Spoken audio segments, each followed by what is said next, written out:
and Chair of the Arkansas Workforce Development Board. I ask that each person participating this morning to mute your computer and telephone when you're not speaking. This will assist in preventing interference from any background noise. I would also ask the staff to conduct a roll call to determine if we have a quorum and begin recording the meeting. Board members, please respond present when your name is called. For proxy representatives, please respond by stating proxy followed by your name for the record when you hear your board member's name called. Staff.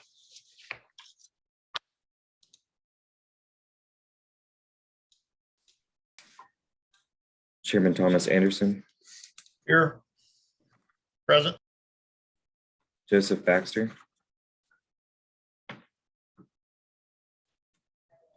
Lynn Blaylock.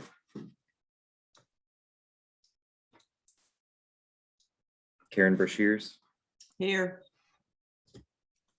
Scott Bull. Dr. Sharice Childers. Present. Brandon Ellison. Present.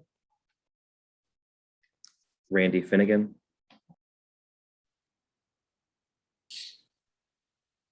Jeff Griffin.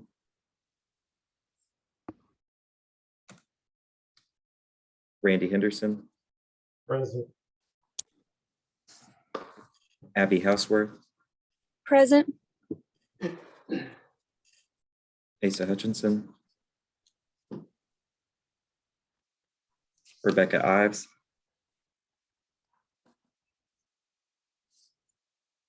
Charles Johnson. Johnny Key. Present. Candace Lawrence. Present. Holly Little. Dr. Maria Markham.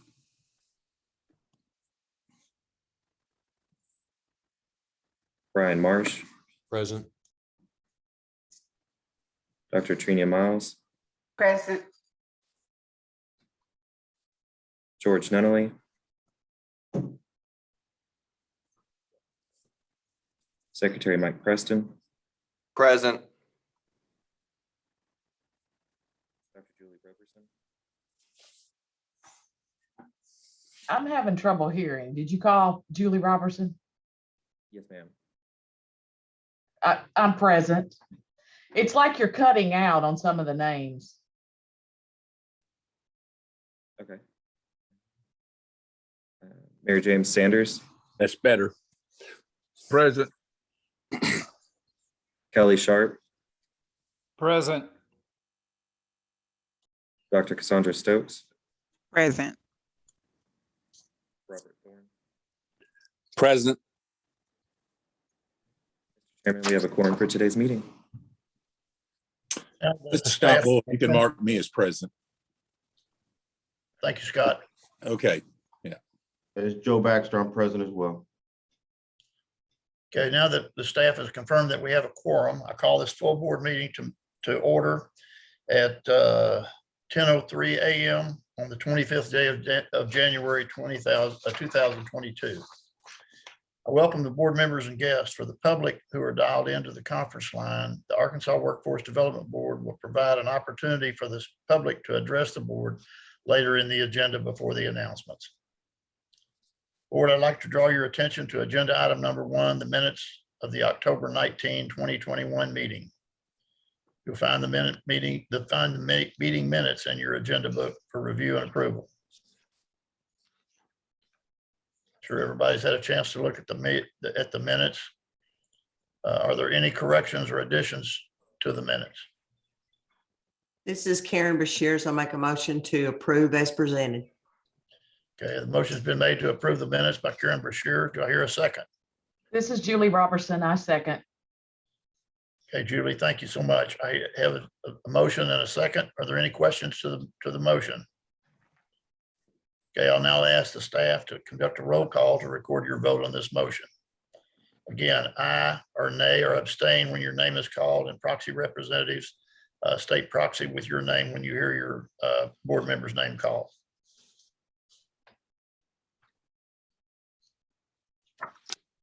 Chairman Thomas Anderson, Aye. Joseph Baxter, Aye. Lynn Blaylock, Karen Brashears, Aye. Scott Bull, Aye. Dr. Sharice Childers,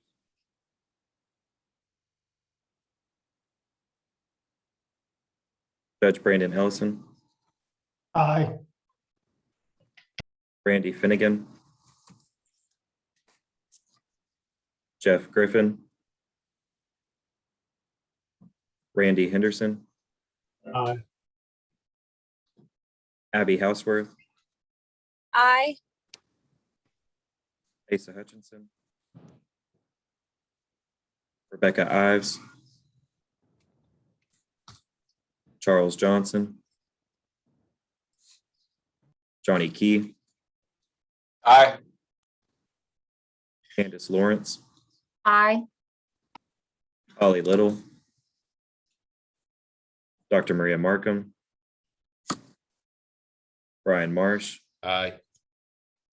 Dr. Trina Miles, Aye. George Nunnally, Secretary Mike Preston, Aye. Dr. Julie Roberson, Aye. Mayor James Sanders, Aye. Kelly Sharp, Aye. Dr. Cassandra Stokes, Aye.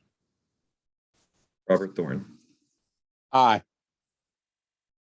Mr. Chairman, the Motion vote carried. passes. Minutes are approved for the last meeting. My remarks will be a little bit short today. Most of you know this COVID-19 Omicron variant has caused a lot of meetings to become virtual. The meetings, I think, hopefully will start to become in person again. And Director Brown, myself, and Assistant Director Thomas are going to start attending these local area meetings in the next month. I'll also say that we had a meeting planned for the chairs, the state chairs, and also for the liaisons. It was scheduled for Washington, D.C. With the Omicron variant just blazing up there, they have postponed that meeting to a later date. So those are my particular remarks for today. Next, we'll hear from the Division of Workforce Services Director, Dr. Sharice Childers, for the director's report.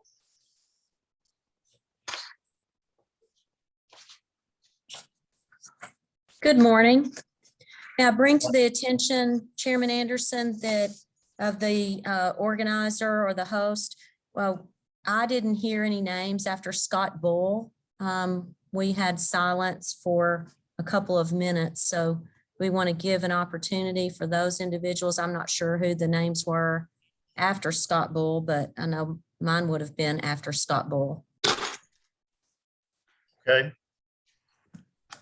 Tyler, can you, staff, can you call those names again, please? Okay, so after Scott Bull, it started with Dr. Sharice Childers, Present. Aye. Judge Brandon Ellison, Aye. Randy Finnegan, Jeff Griffin, Randy Henderson, Aye. Abby Houseworth, Aye. Governor Asa Hutchinson, Rebecca Ives, Charles Johnson, Johnny Key, Aye. Candace Lawrence, Aye. Holly Little, Dr. Maria Markham, Brian Marsh, Aye. Dr. Trina Miles, George Nunnally, Secretary Mike Preston, Aye. Dr. Julie Roberson, Aye. Mayor James Sanders, Aye. Kelly Sharp, Aye. Dr. Cassandra Stokes, Aye. Robert Thorne. Thank you very much, Tyler. Sure appreciate it. Was that better out there, Dr. Childers? Yes, sir. And I think it was just a short gap, but I appreciate everyone responding a second time if that was the case. So thank you. Now I'll begin with my report, Chairman Anderson. So thank you all for being here today. And as Chairman Anderson pointed out, there is a point at which we will want to go back to meetings and possibly back to a hybrid meeting where those of you that can attend and hopefully get back into in-person attendance soon. I look forward to the day that we can meet in person again. I believe that our conversations and that the opportunity to visit with those board members, the board members and with each other, I think provides a great benefit to this board and to the work that we do in the state. But thank you all for your time today and for joining us today. Just probably an hour ago, the the press release with the Arkansas unemployment rate was released. The Arkansas's unemployment rate declined to 3.1% in December. I am working up some information that I will share with you all once that is completed, and I have additional information. But our previous unemployment rate prior to this report was 3.4%. So we've had another decrease in unemployment. As I look at the numbers from October 2019 to October 2020, and then October 2021, which are good months to compare because normally we are looking at low unemployment during those months, and it's before the seasonal changes occur due to the holidays, et cetera. But in October of 2019, our civilian workforce was 1,363,806. As of December 2021, our civilian workforce was 1,353,108. So that is about a 10,700 person difference between October of 2019 and December of 2021. That has been the case, comparing those numbers comparing months to months in previous years.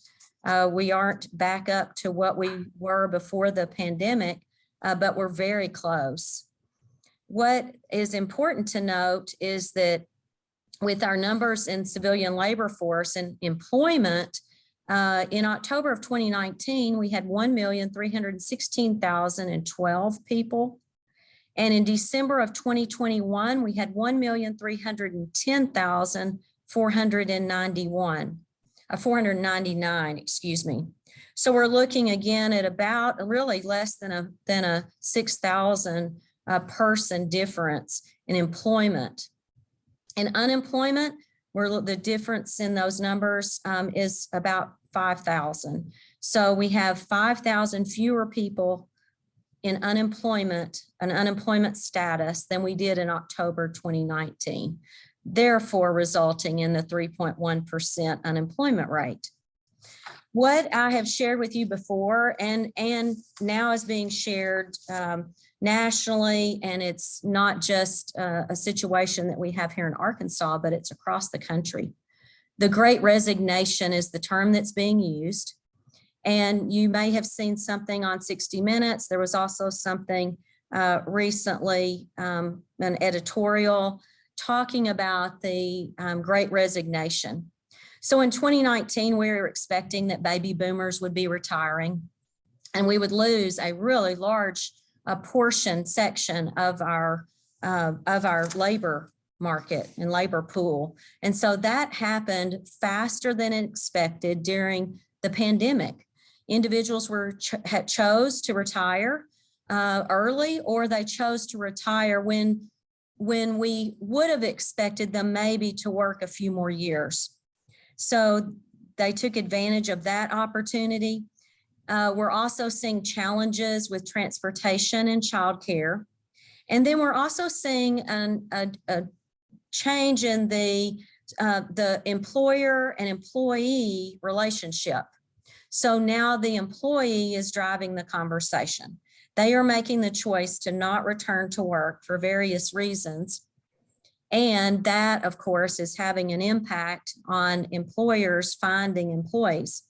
But just based on the numbers that I gave you, you can see that we're almost back to where we were prior to the pandemic, as far as numbers in our civilian labor force, and also comparing numbers in employment and unemployment.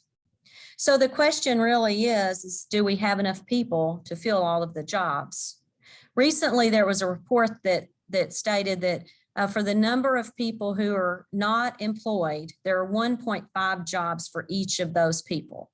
So we know that we have the jobs, just like we did prior to the pandemic. We just don't have the people to fill the jobs. And those individuals then that have chosen not to go back to work or have retired, well, may never show up again in the workforce.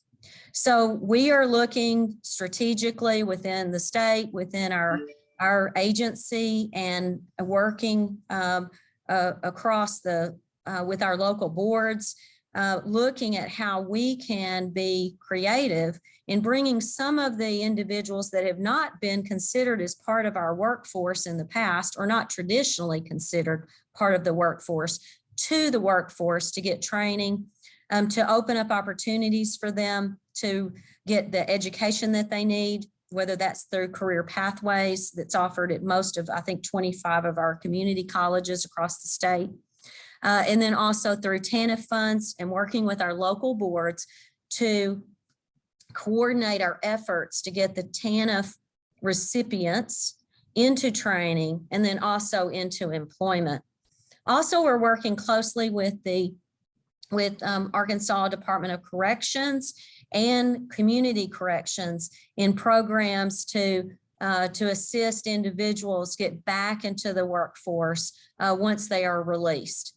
And we're having success in that area where employers are willing to now hire individuals with felony records under certain conditions and in certain positions.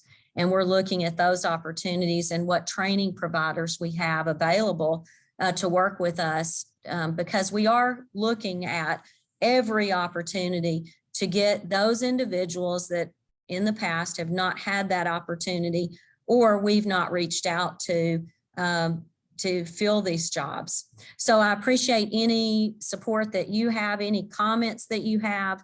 If you or an employer in your area are wanting to work with us to initiate a pre-employment or training program on a large scale, please reach out to me and let me know what we can do to assist. Thank you all for your time and have a great day. Thank you, Dr. Childers. That was an excellent report. And I appreciate not only you doing a deeper dive into the unemployment, but also the dilemma that's facing the employers and the employees out there today. Thank you for your report. I'd now like to ask our board director, Chad Brown, to provide the board director's report. Thank you, Mr. Chairman, members of the board. Today, I've got a couple of updates and a couple of board business topics I'd like to discuss with you all. First, on my board updates, I just want to make the board aware that Assistant Director Eddie Thomas and we have started scheduling meeting dates to go around the state and visit all 10 local workforce areas. Chairman Anderson will be joining us on some of those trips. If any of the board members would like to join, please let me know and I'll be glad to let you know what those dates are and you can attend with us.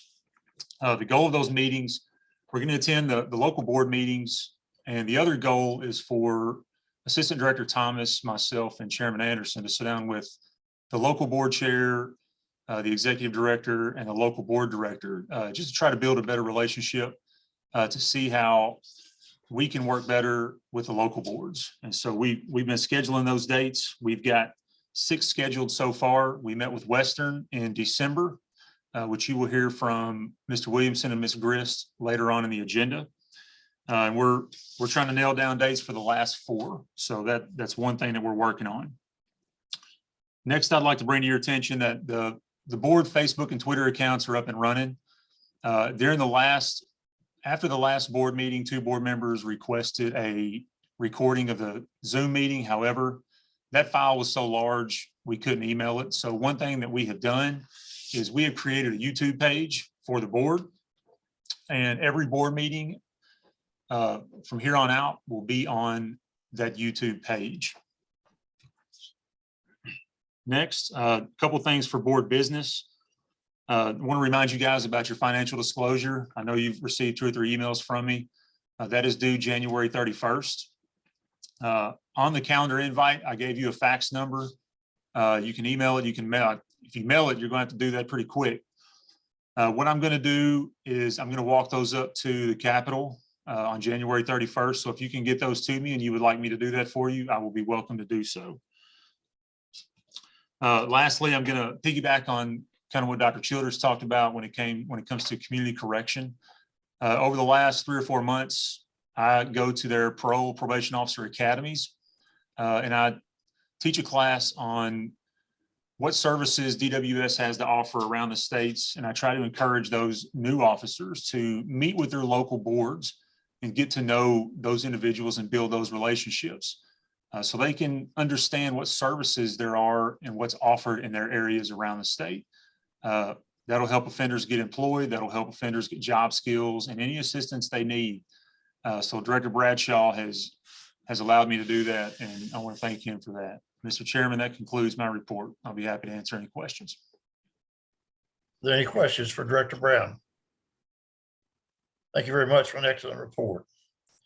Moving to the report of the staff, I'll now ask board staff, Mr. Eddie Thomas from the Division of Workforce Services to present to the full board. Mr. Thomas. Thank you, Chairman Anderson, and to the members of the board. Good morning. I would like to present a brief staff report to the board on this morning, and then we'll hear from additional EA staff throughout the remainder of the agenda. One of the things that we definitely want to highlight is that state staff is working with core partners on our state plan modification. This modification is due on March the 15th, 2022, and will include updates about some of our vision and our strategies for our workforce development system within Arkansas. Over the next few weeks, we'll be working with those core partners to embed information and data into that plan, which serves as our roadmap for Arkansas and again, our workforce development system. We will have a period of public comment in which we will welcome any feedback from the public, any partners or any other stakeholders throughout the state. We invite you all to be a part of that as you see fit.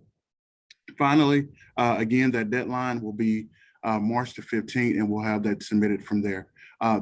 Chairman Anderson, that will conclude my staff report. Again, I'll yield the remainder of my time to the rest of the agenda where more staff activities will be reported. Thank you. Thank you very much, Mr. Thomas.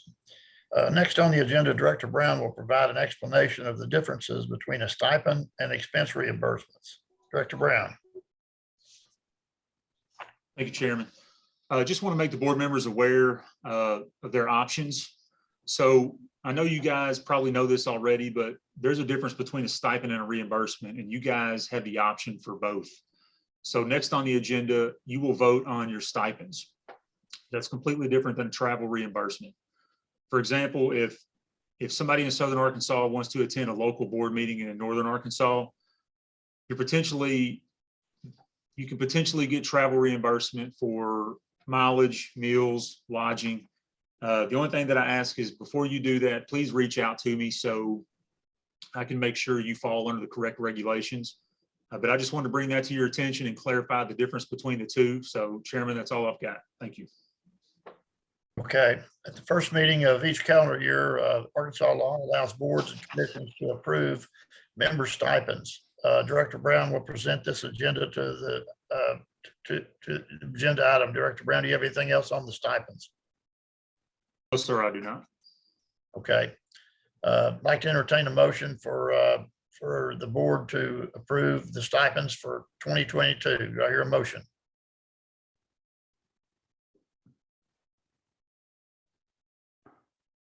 I make a motion. Abby Houseworth. Abby Houseworth has made the motion to approve. Do I hear a second? Brian Marsh, second. Brian Marsh, seconds. Are there any questions about the motion? How much is a stipend?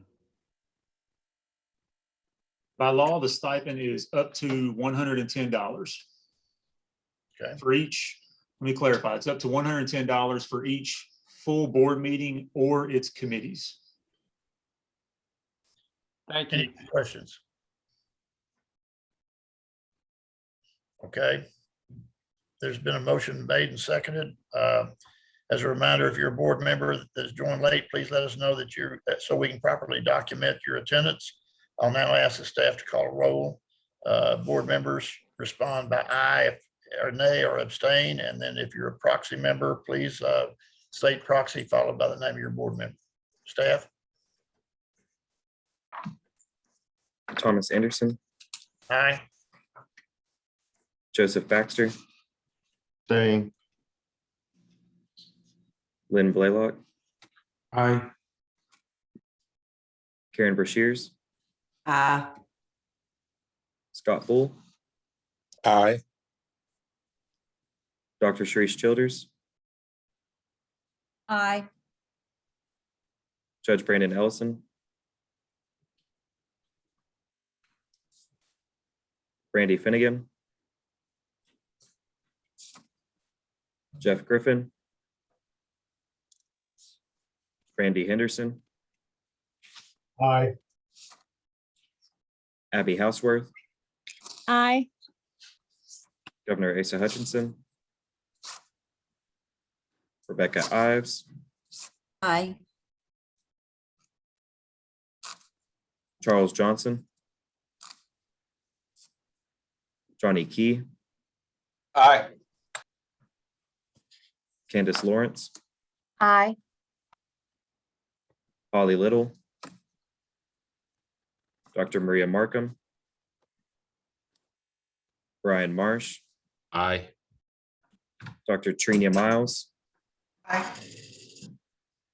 George Nunnally,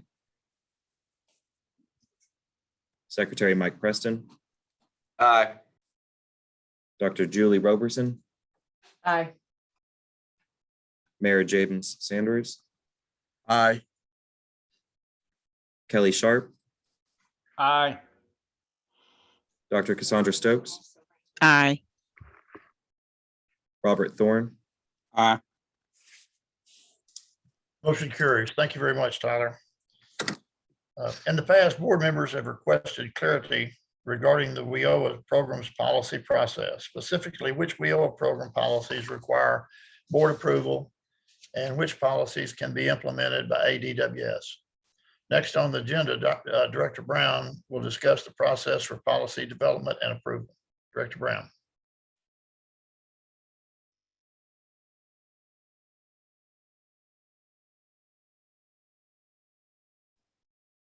Thank you, Mr. Chairman. So in one of the previous board meetings, we had an issue with statewide policies that were not being placed on the state board agendas. Therefore, they were not going down to the local levels. I believe this is a topic that I discussed with Ms. Karen Brashears, and I talked to her a couple times and made sure she was okay with this process.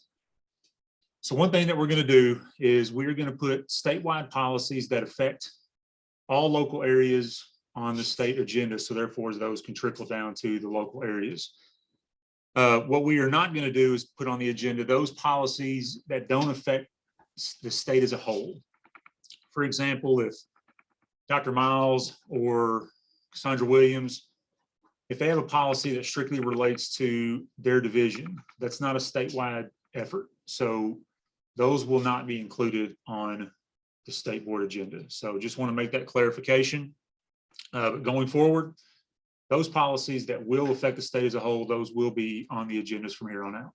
Mr. Chairman, that's all I've got. I'll take any questions.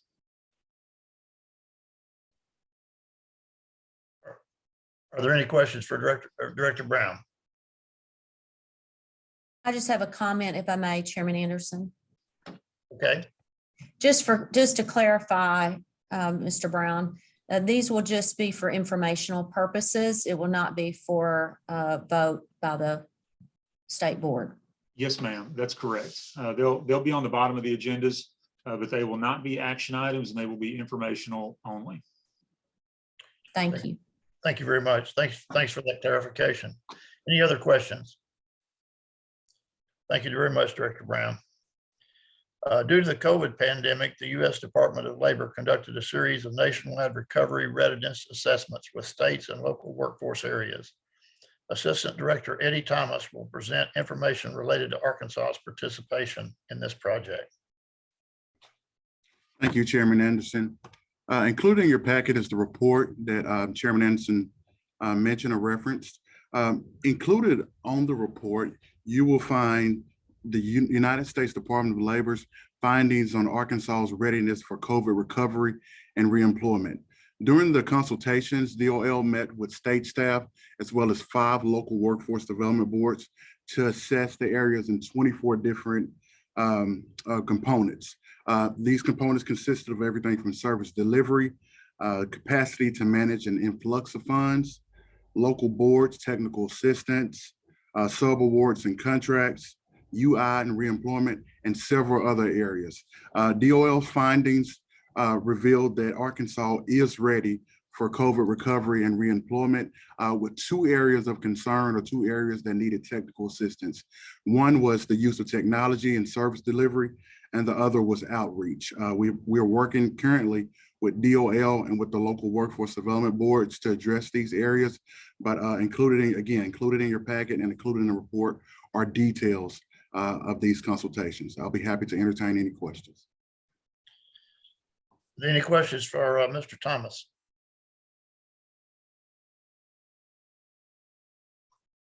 Okay, thank you, Mr. Thomas.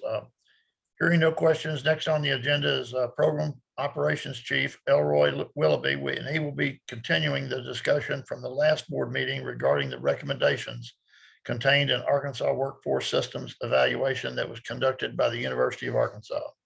Mr. Willoughby. Thank you, Mr. Chair. Good morning, members of the board. First off, I want to start out by saying you all will remember that the board voted back in the fall of 2019 to solicit a workforce systems evaluation that was completed by the University of Arkansas in Fayetteville. One of the things in each evaluation that generally workforce systems will convene is to get some recommendations for any issues that are identified. I will tell you, we kind of had a perfect storm here, whereby some of the findings, quote unquote, in this evaluation, I think will be addressed in the previous agenda item that AD Eddie Thomas spoke about, the readiness, COVID readiness initiative by USDOL. However, I think it's important that we keep these in the back of our minds as this is an official evaluation, and it is something that we submitted to the U.S. Department of Labor, Dallas Regional Office. But if we will scroll to our findings, I'm just going to briefly point out these findings. And again, I believe these are things that will be addressed. Finding number 1, if you look in the middle of the page, talks about co-enrollments, and the recommendation is to develop a method whereby we can actually effectively track and monitor our rates of co-enrollment. So that's something that we have known, that is not news to us, but it's something that we are going to continue to work on.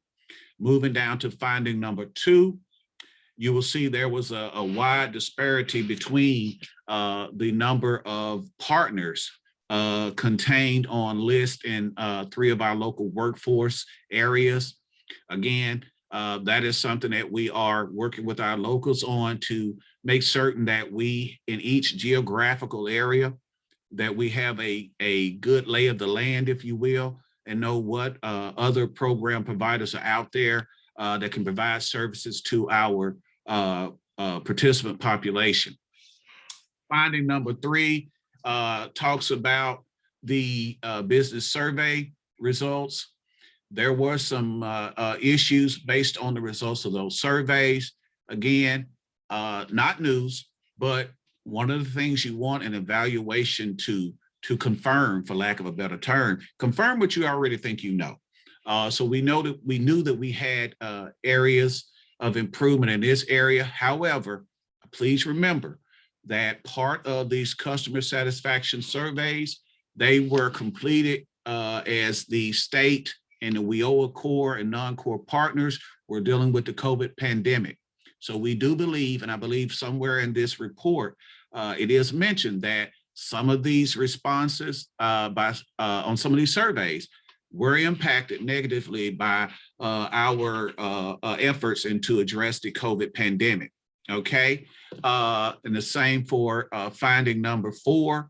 Again, these surveys as well for our program participants as well as our business customers. Completed after the onset of the COVID pandemic, we believe that this did negatively impact some of the results. However, I'm not giving us a pass on that. I do think that is something that we definitely need to work on and address. And then quickly on to this final overall recommendation here. It's highly recommended that ADWS establish methods for high performance centers and workforce areas to provide training for other centers. And I think this is another area where moving forward, we want to get the state workforce board involved.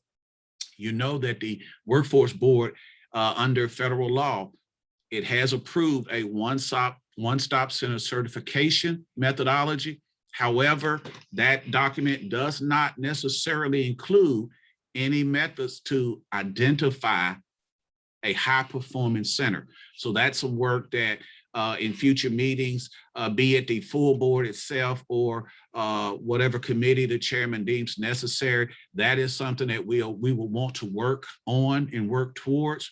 Again, I think the previous agenda item, the COVID readiness assessment and the results of this evaluation will kind of walk hand in hand. I think there's a mutual relationship between the two. So I do think that we will be addressing these recommendations in the evaluation as we walk down the path of our continued readiness assessment. And with that, Chairman Anderson, I'd be happy to entertain any questions from the board. Board, are there any questions for Chief Willoughby?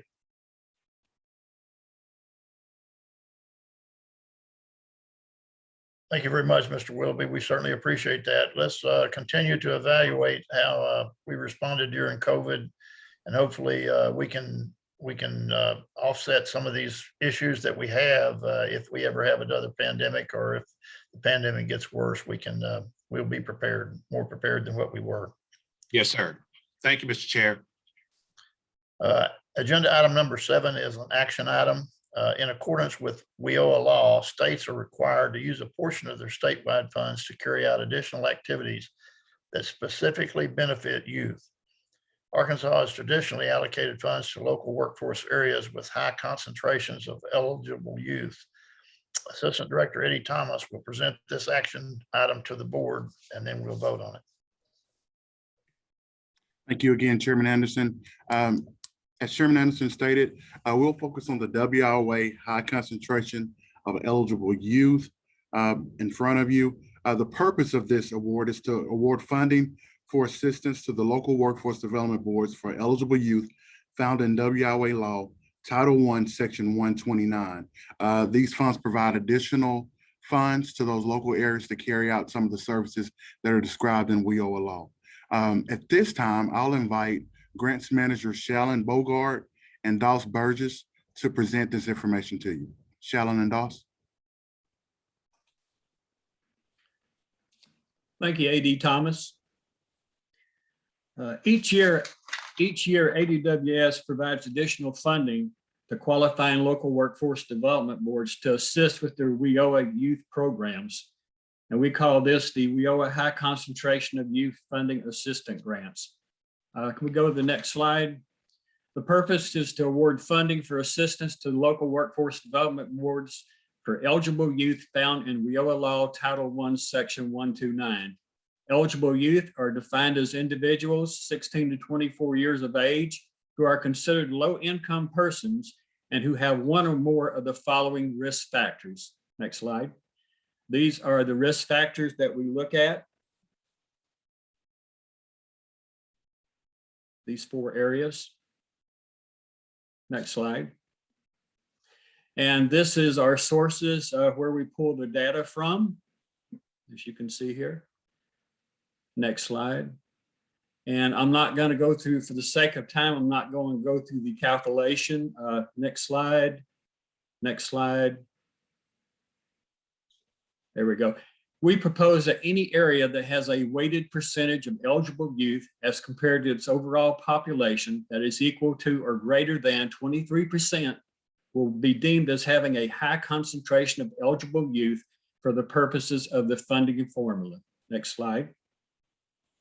So each local that has a weighted percentage of eligible youth equal to 23% or more will share in the funds. That's the part one of the funding. Next slide. And then part two will be based on their percentage youth high risk percentage. Next slide. And so we take that, as you can see here, we broke the funding down into two parts. Percent of estimated eligible youth is the first part, and 7 of 10 locals qualify with 23% or higher.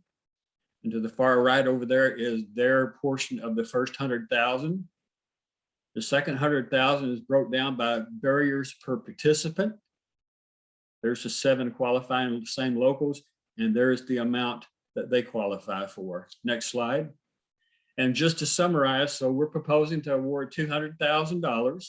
7 of the 10 locals qualify, and to the far right is their portion each of the $200,000. Next slide. And just some administrative items. All awarded funds must be expended by February 28th of 2023. All expenditures must be in compliance with Uniform Guidance 2 CFR 200. Financial reports are due no later than the 15th of each month, and performance reports are due quarterly, no later than the 15th of the month following the end of each quarter. Next slide. Any questions regarding this funding assistance? And pretty much an investment in our youth is an investment in our future. What kind of questions do you have, board?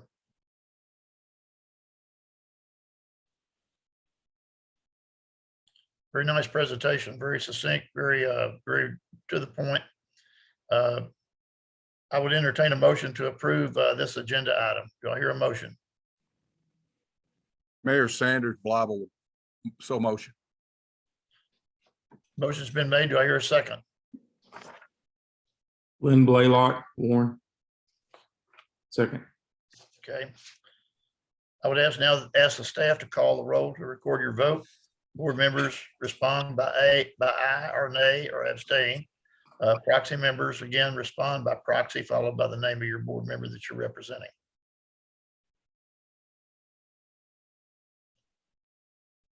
Thomas Anderson, Aye. Joseph Baxter, Aye. Lynn Blaylock, Aye. Karen Brashears, Aye. Scott Bull, Aye. Dr. Sharice Childers, Aye. Judge Brandon Ellison, Aye. Randy Finnegan, Jeff Griffin, Randy Henderson, Aye. Abby Houseworth, Aye. Governor Asa Hutchinson, Rebecca Ives, Aye. Charles Johnson, Johnny Key, Aye. Candace Lawrence, Aye. Holly Little, Dr. Maria Markham, Brian Marsh, Aye. Dr. Trina Miles, George Nunnally, Secretary Mike Preston,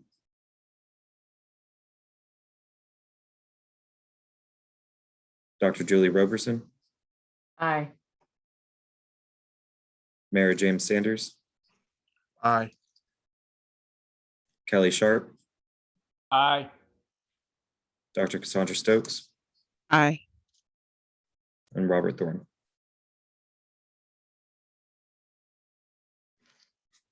Motion carries. Thank you very much, staff. Agenda item number 8 is informational. You'll remember that the state board applied for a Reimagine Arkansas workforce grant from the U.S. Department of Education. Mr. Eduardo Lim will now provide a grant update to the board. Mr. Lim. Good morning, Chairman Anderson, board members and attendees. In October of 2020, the U.S. Department of Education awarded a grant worth over $13 million to the Arkansas Workforce Development Board and the Arkansas Division of Workforce Services to fund the Reimagine Arkansas Workforce Project. This statewide coordinated effort is intended to benefit Arkansans who have been economically impacted by COVID-19 pandemic. Some of the project partners include state agencies, the U of A Global Campus, Shorter College, and IWDB LLC. The Reimagine Arkansas Workforce Project helps Arkansans enter or thrive in the workforce place, in the workplace by providing free short-term and job training online. So all these trainings are 100% online. So anybody in the state can pretty much get access to this training. The first few months of the initial year, we focus on hiring personnel, advertising, recruiting, and enrollment participants. During the last half of the first year, progress was made in recruiting efforts and enrollments. The Reimagine Arkansas Workforce Project has benefited from a significant amount of media coverage as well as word of mouth from participants. Both the U of A Global Campus and Shorter College have placed a high level emphasis upon targeting unemployment insurance claimants that are potentially at high risk of exhaust of unemployment weekly benefits. Additional efforts are focused on removing employment barriers in order to increase the rates of participant success. In addition to unemployment insurance claimants, the project has made concerted efforts to assist other population, including the TANF program participants, veterans, justice-involved individuals, and also individuals living in rural areas. There has been a large increase in the Delta areas of participants enrollments lately. The Arkansas Division of Workforce Services continues to work very closely with the sub-recipients, Shorter College and the University of Arkansas Global Campus by engaging them and networking with our WIOA partners, our local workforce development areas, and other partners. Additionally, labor market information, job fairs, and job vacancy information is provided to participants when they're getting ready to graduate. So far during the first year, we had about 124 participants that completed that were enrolled. And so far during the second year, we have 237. That's during the first 3 months. So enrollment has significantly increased, and we continue to work very hard out there to make sure that residents of Arkansas that have been affected by COVID get access to this free training. Thank you, Chairman Anderson. If anyone has any questions, I'll be glad to answer them. Anyone have any questions for Mr. Lim on Reimagine Arkansas? I do. Thank you, Chair Anderson. This is Candace Lawrence. I have a question, please. Have you found access to internet or to computers to be an issue for some participants? And if so, do you have alternate locations where they can take this training? What has the response been as far as that goes? Yes, ma'am. One of the sub-recipients, they can provide free computer, free laptops, and internet access, ma'am, free of charge. That's one of the supported services that was included in this grant. So pretty much, yes, ma'am. If they need a laptop, we can issue them one. And if they need internet services, we can issue them one also. And also we welcome them to use our resources at our workforce centers throughout the state. We have a resource area where participants can go in and take some of these classes, ma'am. Thank you. Yes, ma'am. Thank you very much. Are there any other questions? Okay, thank you very much, Mr. Lim. Sure appreciate it. Thank you, sir. Agenda item number 9 is also informational. On an annual basis, states are required to submit a WIOA Titles 1 and 3 annual summary to the U.S. Department of Labor. WIOA Programs Operations Chief, Mr. Elroy Willoughby, will now present this report to the board. Mr. Willoughby. Thank you, Chairman Anderson and board members. I will not belay the time and read the report to you. What I would like to do is just point out a couple of particular, I think, important pieces of this report. First off, I would like to thank our other WIOA core partners, our Titles 2 and Titles 4. They presented some information on their program performance, and we've included it in this report. That's not necessarily a requirement, but it's just one of the things we like to do here in Arkansas to show our partnership. Angela, if you will scroll down to page 8, please.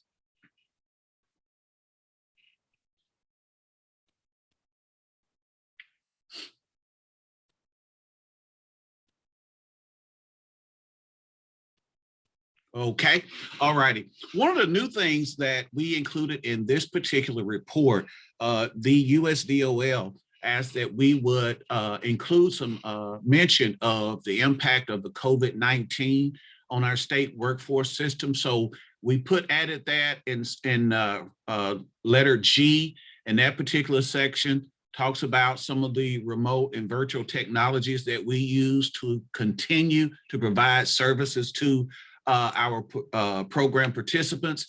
Also, if you would look at H, we talked about the Arkansas virtual job fairs. I will tell you, when we shared that with our USDOL Dallas office liaison, she was very pleased and asked for some additional information on Arkansas's utilization of the virtual job fairs.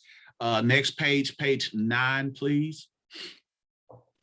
I would also like to point out, you see in Roman numeral 2, Arkansas labor market, we ask our local labor market information shop.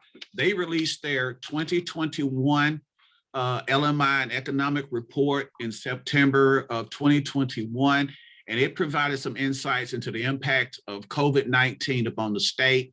We thought it was important to include that information in this year's report. So we have a new section that talks specifically, it breaks information down by our local workforce areas. We thought that was a very important information to include in this version of the report.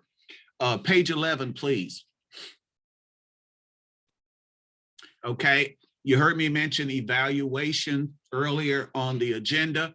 Again, anytime that WIOA Title I funds are used for evaluations of a state's workforce development system, the USDOL asked that we share that information, not only with them, the full report, but make a mention of it in our annual summaries, as well as the upcoming WIOA state plan that was mentioned to you all earlier in our revision. So there will be some additional information from that evaluation that will be included in the subsequent state plans and reports.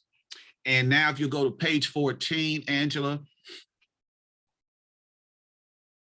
Okay, I want to talk about section Roman numeral 9, success stories.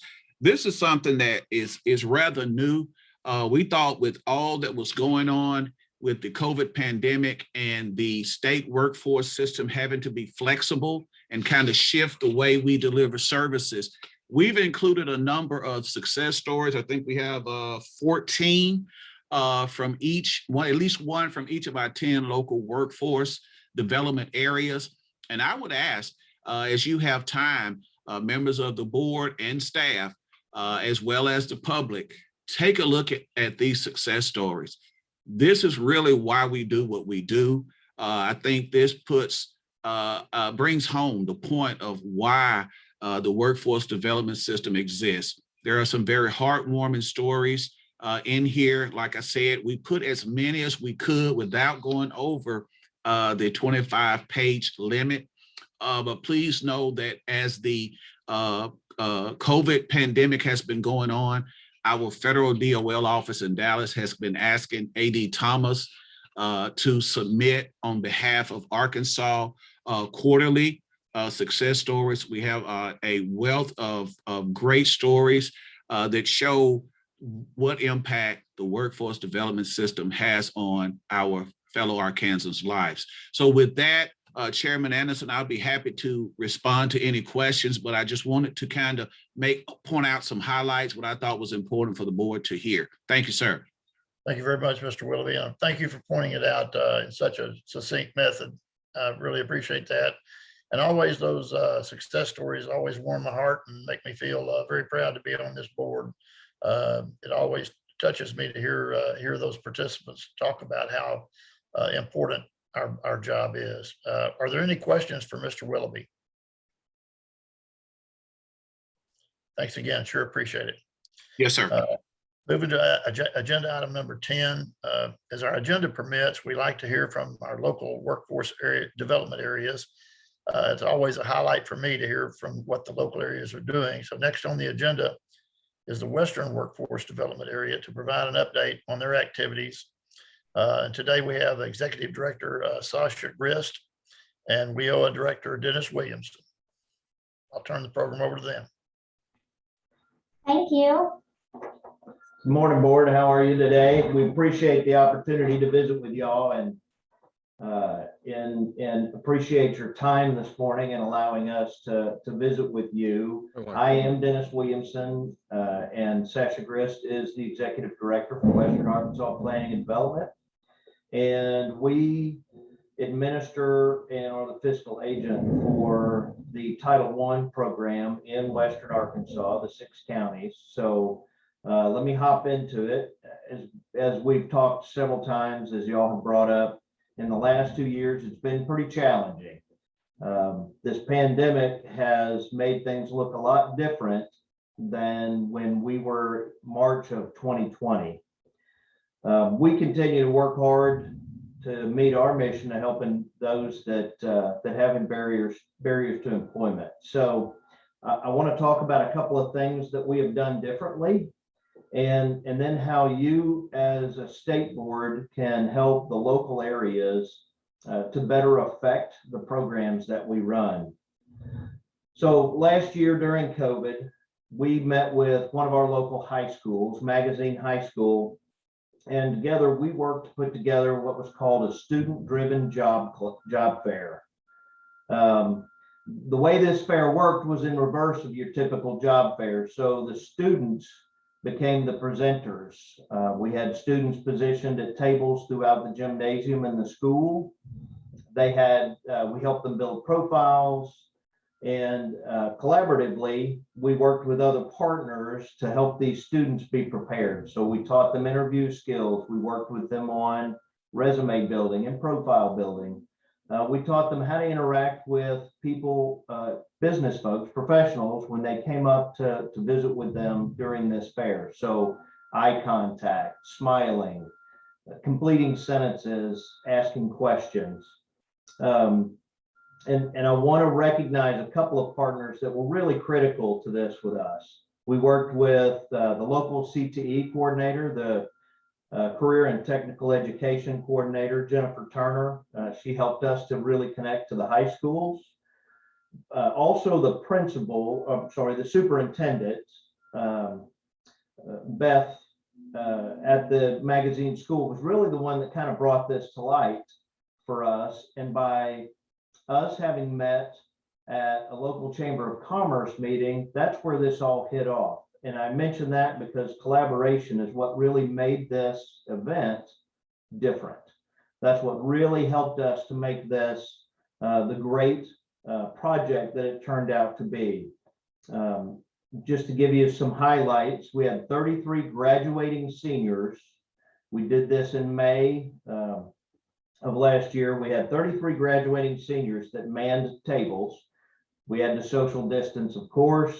They each had profiles and met with over 24 employers. So we had 24 employers that we worked together to bring to the table to have an opportunity to meet future workforce for our local region. And they came from 6 different counties to be there to work with these folks. We even had the trades, Karen Brashears and some other of our local trade representatives and apprenticeship also came to this event.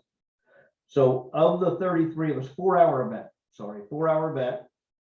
Employers could come as they wanted to. So really it was at their leisure. Of these 33 students, every single one of them was offered at least an opportunity at employment when they graduated a week from this event. The cool thing was we had a dozen students that had no intention of going on to college that were offered more than 10 job opportunities in that given day. And I do want to highlight, we even had one young man that was hired by one of the companies the night before the event. It was outstanding. And again, without the collaboration of our workforce partners, of the education system, the school, and the staff that was there at Magazine School, CTE coordinator, our economic development, our Chamber of Commerce helping us to bring employers to the table, this would have been a challenge, but the collaboration is what made the difference. A couple of significant things that we learned and that came out of this event, this recruiting event, was insight from the employers. They liked this event. The resources that they had to put out was only a couple of hours of time, and they could meet with as many or as few students as they wanted to. The employers that let us know they were going to be there before the event, we were even able to send them all of the student profiles prior to, we had permission, prior to the event, so those employers could specifically seek out certain students that had skills or interests that was important to those businesses. So the employers really appreciated this, the opportunity to do this event in reverse. For the students, it gave them an opportunity to see that there was meaningful employment in the area, both jobs and careers that they could move into once they graduated if they didn't intend to go to school. But also, more importantly, there's a long-term lasting effect that those students that maybe went away and came back or got their degrees and came back knew that there were other professional opportunities that would be in our area.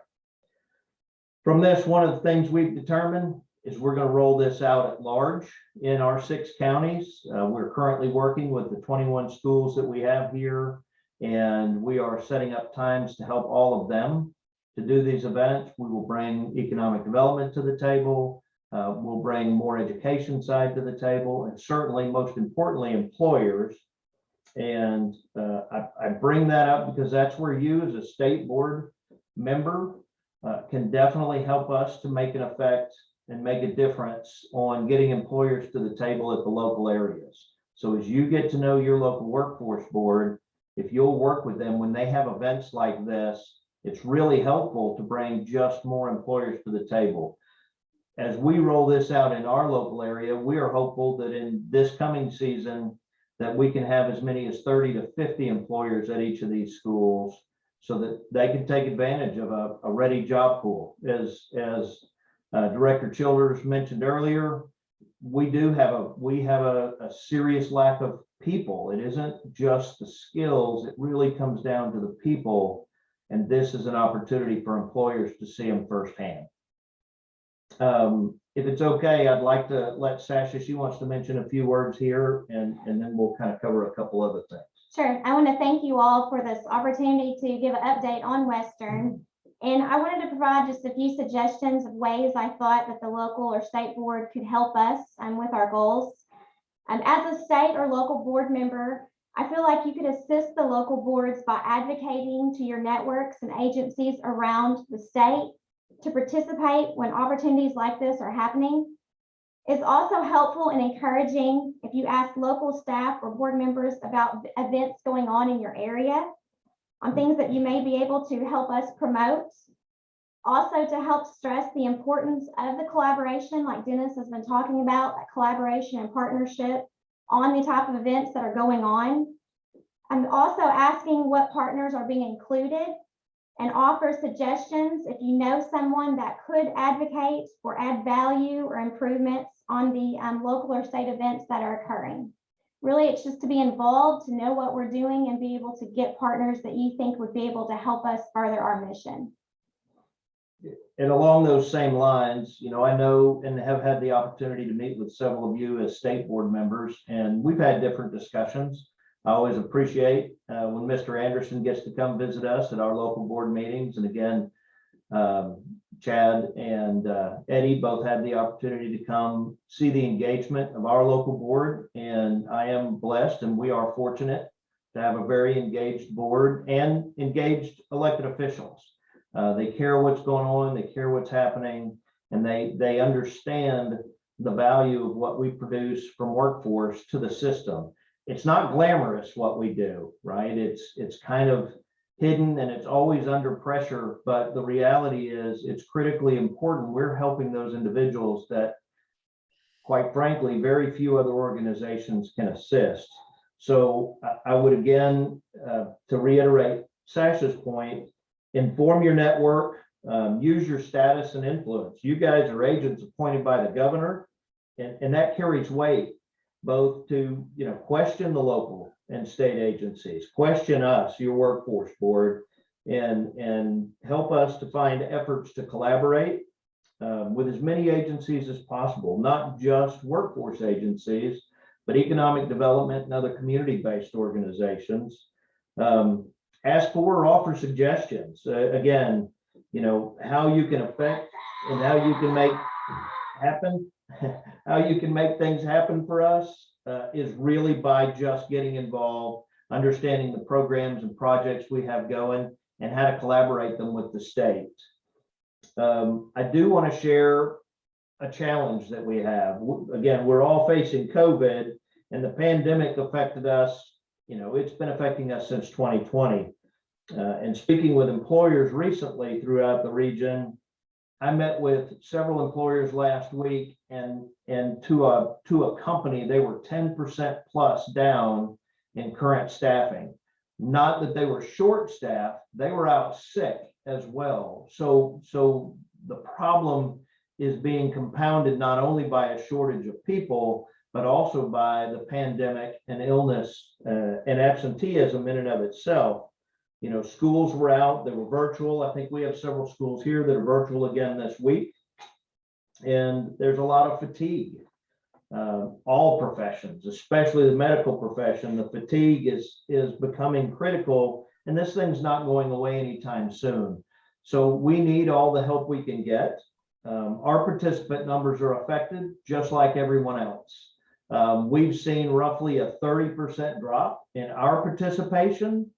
And I know in talking with some of my other local agency partners, they've seen as much as 50% drop in their participation. So not only us as Title I, but adult education, our literacy councils, the reemployment services, we all need your input and need your assistance to make sure that we are working together to bring people to the table that can fill these positions and to take care of the work that needs to be done in our local area, take care of our resident businesses, because at the end of the day, it is business that drives the workforce. Be open, share with your network some of the key programs. Dr. Childers mentioned a couple that we too are focused on. The Justice Involved.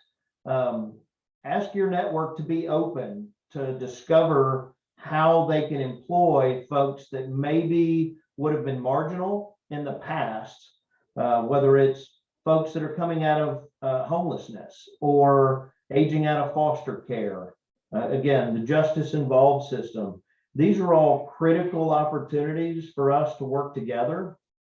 We work with a number of those local agencies, and the federal government has put together some programs that will help to safeguard companies against some of that liability, especially where it's focused towards justice involved. If you open yourself up to apprenticeship, there's tax credits that are available, and you as state board members know that, but we need to be sure that we're sharing that with your network and as well with our local boards and our networks. So again, these are things that we're working hard towards overcoming. And you can help by connecting with us, connect with our WIOA staffs at the different organizations, help us to learn of organizations that are helping hard to serve. We work with several local food pantries, and we get out to their areas and we will visit with their clients. They will share their client information, or they'll send clients to us that they know can benefit from our programs. But without that interaction and without that true collaboration of all agencies together, it's really difficult in the local areas. And there are times that, you know, we feel like we're out on an island. And you, again, can help us to advocate not only at the state level, but at your local levels as well. And again, you have the opportunity to take advantage of many of these unique hiring practices or events that we are working with in local areas. And I would encourage you to do so. I work hard to go to these state board meetings because I want to know who you are as well. And I want to know how you can help us in our local area so that we can continue to help our citizens to benefit, and most importantly, to help our local businesses to be able to support that economic development from those individuals. So thank you again for allowing us the opportunity to visit. Sasha, do you have anything else you'd like to add? No, that's it. Just thank you very much. If there's any questions, we're open to it. Elroy, I don't know if you were able to get our video. We did have a success story I'd like to pitch out there if time allows. And I know, as usual, I get accused of going a little long. So if you did that video work, can you show that? It's an awesome success story. Yes, here we go.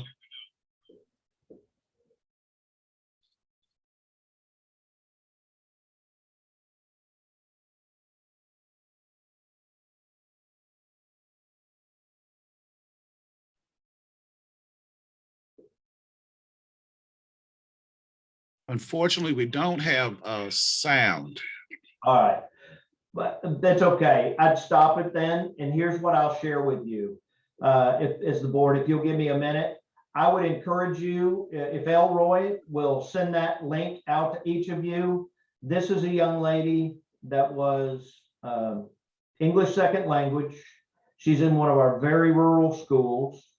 She was a senior about to drop out of school. She literally was close to quitting.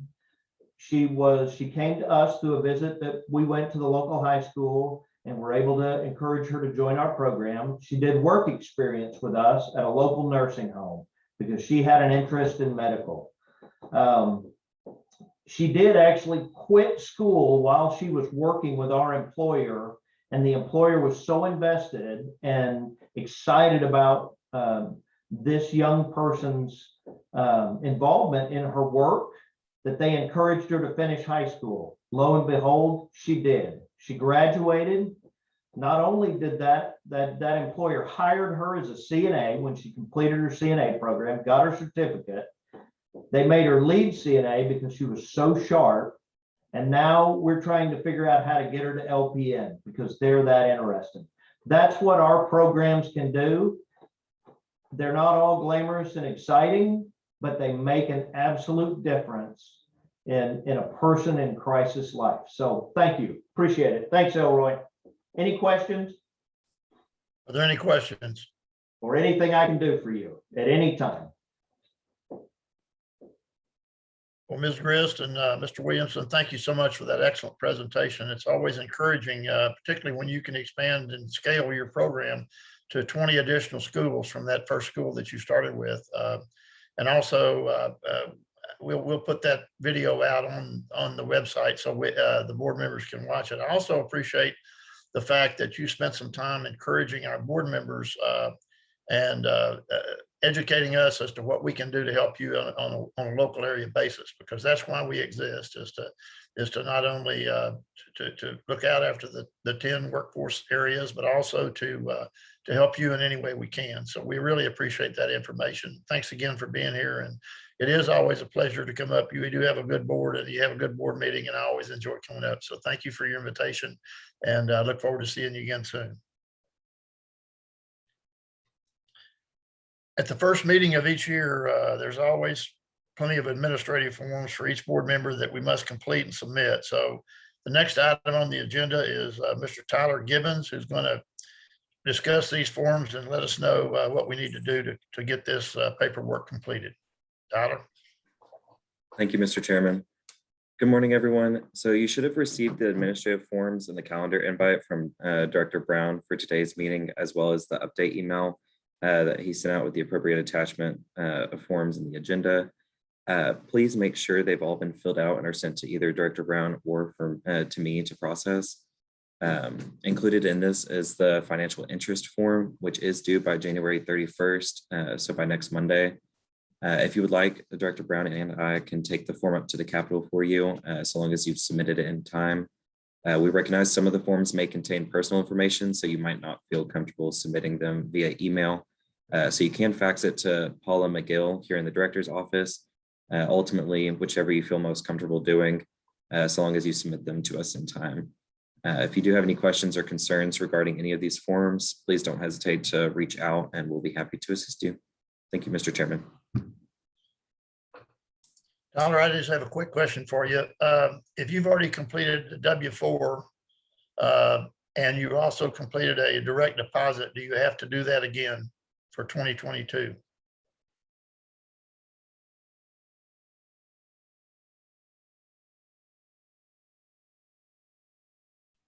Does anyone on the staff know the answer to that question? Chairman, let me look into those details and I'll get an answer back to you. Okay, all right, I appreciate it. This is Sharice Childers. Yes, ma'am.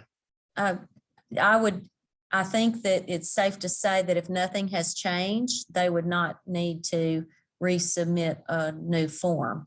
So if they were a member last year and completed that form and nothing has changed, then they would not need to submit a new form. But like Director Brown said, we'll look into that and let you know if that's the case.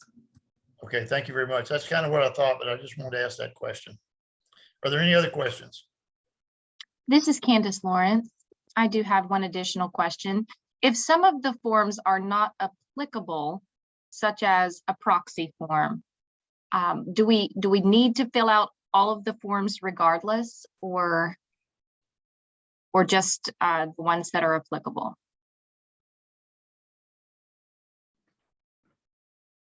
Hey, Ms. Lawrence, let's start with the ones that are applicable. And if I need to have you fill any more forms out, I'll get with you and let you know. Thank you very much. Any other questions? Okay.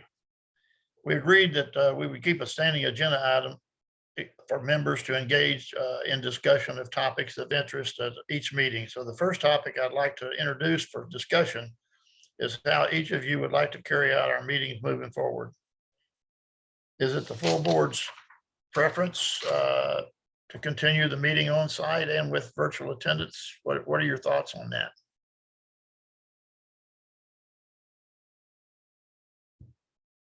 Obviously, we'll continue on site and virtual until this COVID pandemic is suspended, but any thoughts on that? Well, Chairman Anderson, all I can say is that it is so much uncertainty anyway. No one even expected this Omicron to even pop up. So even in city government, we run into these same problems that same way. But it's been projected again that sometime around, I don't know, March or June, that we'd have a better idea of exactly what's going on here. But for the present, I would just maintain status quo until we can see exactly what's going on for the safety of the members. Thank you, Mayor Sanders. And I continue, I agree with that. I think that's probably what we're going to have to do, is just play it by ear and be able to pivot whenever something changes. Anybody else want to comment on that topic?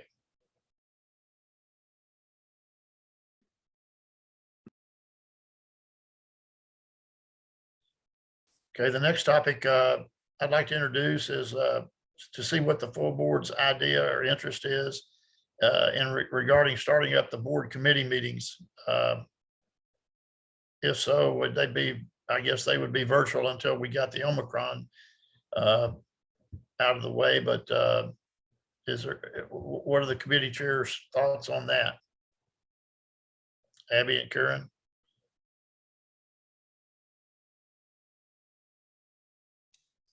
Well, I definitely think that those subcommittees all play a vital role and we get to process some stuff, but it's just like the full board, resuming them. I think would be beneficial, but I think we'll have to keep them virtual until some of these numbers get better under control. Okay, I agree. Any other comments?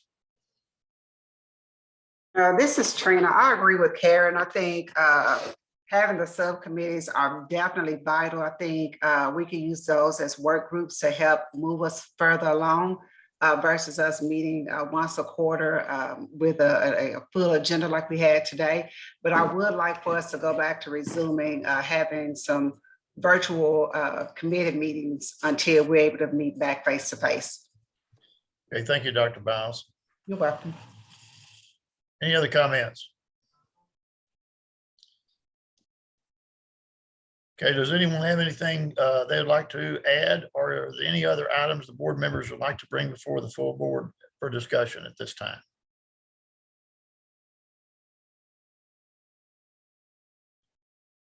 Y'all are a quiet group.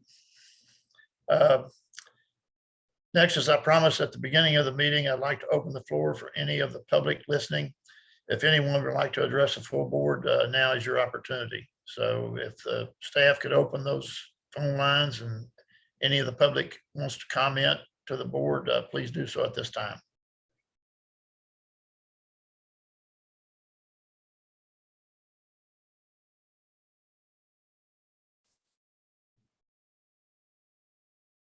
Okay, I'll ask again, is there anybody out there in the public that's listening that would like to comment to the board? Okay, hearing none. The next full board meeting is scheduled for for April 19th, 2022. The board staff will provide additional information at a later date. As you go back to your local workforce development areas, think of the potential new board members that you or your stakeholders think would make a great addition to our board, and let Director Brown know who those individuals would be.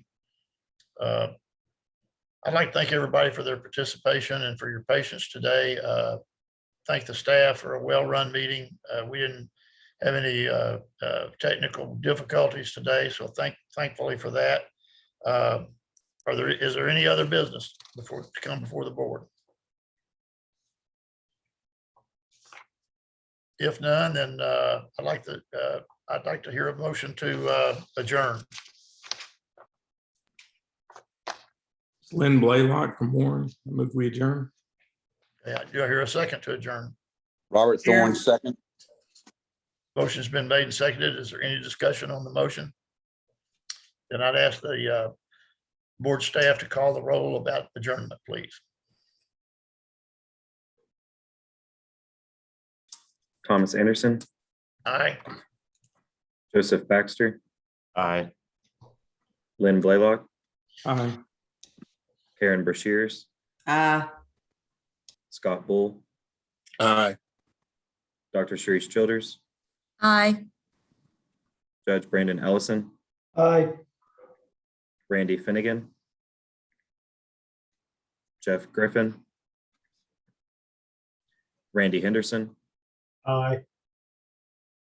Abby Houseworth, Aye. Governor Asa Hutchinson,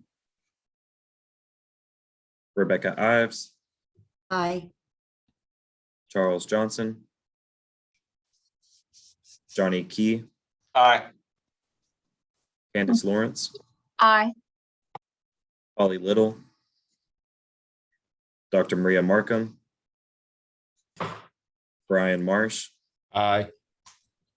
Dr. Trina Miles, Aye. George Nunnally, Secretary Mike Preston, Dr. Julie Roberson, Aye. Mayor James Sanders, Aye. Kelly Sharp, Aye. Dr. Cassandra Stokes, Aye. Robert Thorne. Aye. Motion carries. The meeting is officially adjourned at 11:25. Thanks again for your attendance. Look forward to seeing you in person soon. Thank you. Have a great week. Thank Great you. week, everyone. Stay safe.